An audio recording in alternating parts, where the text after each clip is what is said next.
देखी भैया गजब के प्यार बा आजकल के।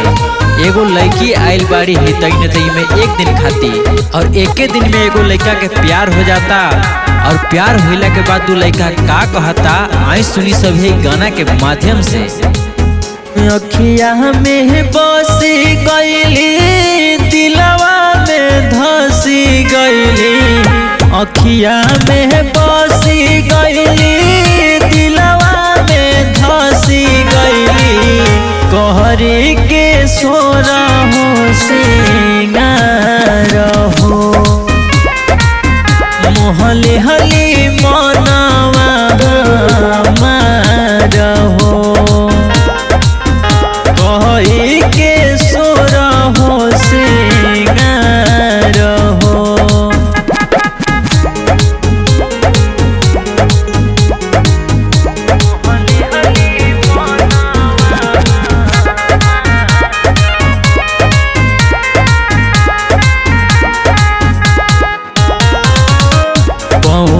के पायल से दिल कैली घायल, न जाने हमारा के काहो खेला गल।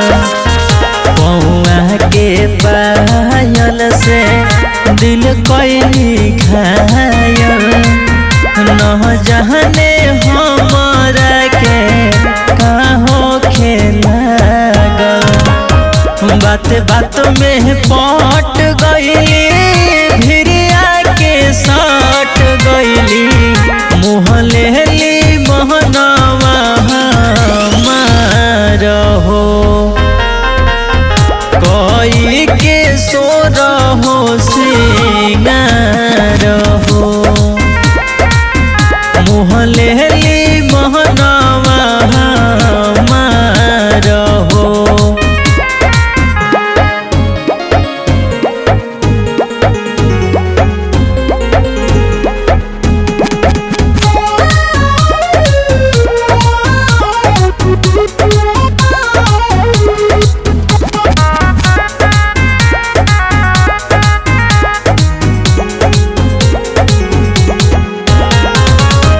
रोग ऐसन लागल के मिले ना दवाइया। रविकांत सूर्या करता कवनो उपाया। रोग ऐसन लागल के मिले ना दवाइया। रविकांत सूर्या करता कवनो उपाया। रतिए